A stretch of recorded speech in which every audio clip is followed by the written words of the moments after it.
Assalamualaikum warahmatullahi wabarakatuh. Baiklah, di sini saya, Novia Dwi Hasanah, akan menampilkan hasil dari media edutainment yang saya buat pada kegiatan pelatihan media edutainment. Di sini saya membuat media ular tangga. Nah, di sini media ular tangga. Berikut adalah gambar dari media ular tangga pada materi IPS kelas 4.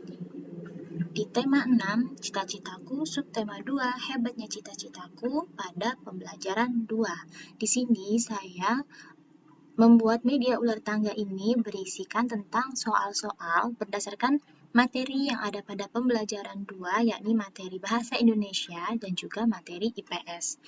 Nah, di sini media ular tangga yang saya buat ini menggunakan bahan-bahan yang sangat mudah kita temukan, yang biasa kita temukan di toko-toko tempat penjual ATK.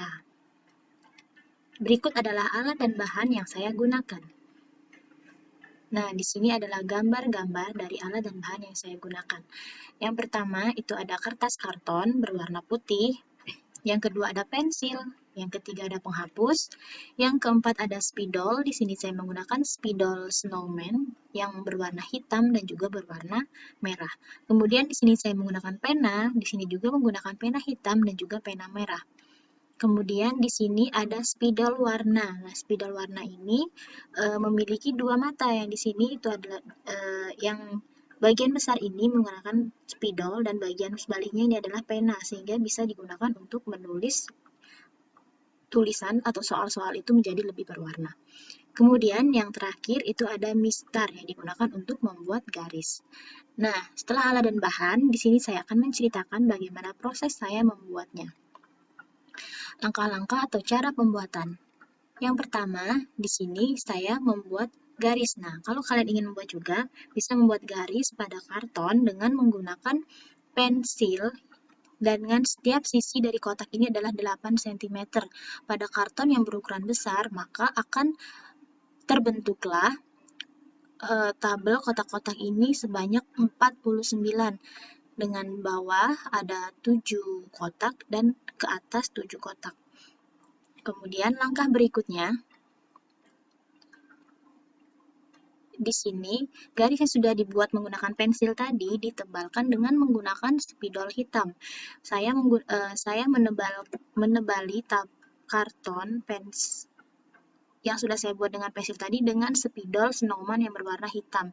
Saya menebalinya juga menggunakan penggaris agar terlihat lebih rapi dan lebih lurus, seperti yang ada pada gambar. Setelah terbuat garis, langkah selanjutnya yaitu membuat pola tentang tangga, ular-ular yang akan dibuat, dan juga memberikan nomor pada setiap kotak. Nah, yang tadi masih menggunakan pensil, berikutnya di sini sudah menggunakan spidol, yaitu sudah ditebali dengan menggunakan spidol warna tadi. Selanjutnya, setelah diberi warna dan ditebali, di sini langkah berikutnya, tabel-tabel ular tangga diberikan soal. Nah, seperti ini ada tangga yang naik, di setiap tangga yang naik, di situ selalu diberikan soal. Kemudian, setiap ujung ular itu maka akan turun seperti ini. Di ujung bagian kepala ular diberi pertanyaan juga. Jadi, setiap nanti mereka yang turun, mereka akan menjawab pertanyaan. Begitu juga untuk yang naik ke tangga. Nah, cara kerjanya ya. Kalau tadi kita sudah menceritakan alat dan bahan, proses pembuatan, di sini ada cara kerjanya. Yang pertama, dalam suatu kelas itu dibagi dulu menjadi kelompok yang terdiri dari 3 sampai 4 orang. Kemudian, perwakilan kelompok bermain secara bergantian. Selanjutnya, karena perwakilan kelompok bermain secara gantian, sebelumnya setiap perwakilan kelompok itu melakukan home pimpa untuk menentukan siapa yang akan bermain pertama.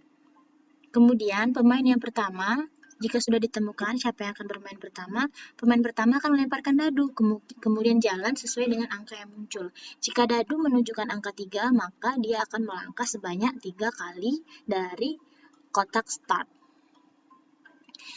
Selanjutnya, pada pemberhentian sesuai dadu, seperti yang sudah dijelaskan tadi, jika peserta didik mendapatkan angka 3, maka akan melangkah sebanyak 3 langkah dan berhenti di kotak bernomor 3. Nah, jika di kotak 3 terdapat pertanyaan, maka mereka harus menjawab pertanyaan. Dan jika terdapat tangga, maka pionnya akan naik dan menjawab pertanyaan yang ada. Begitu juga jika dia menemukan ekor ular atau harus turun. Nah, jika turun, mereka juga harus menjawab pertanyaan. Kelompok yang berhasil menjawab pertanyaan akan mendapatkan poin dan bagi yang tidak dapat menjawab pertanyaan, kelompoknya diharuskan menyanyikan satu lagu wajib nasional dan setiap kelompok tidak boleh sama lagu wajib nasionalnya. Nah, yang terakhir, kelompok yang berhasil menyelesaikan permainan terlebih dahulu dan juga mendapatkan poin terbanyak adalah pemenangnya. Nah, sekian. Terima kasih. Sekian tadi adalah penjelasan tentang penggunaan media edutainment ular tangga berbasis edutainment pada pembelajaran IPS dan juga bahasa Indonesia.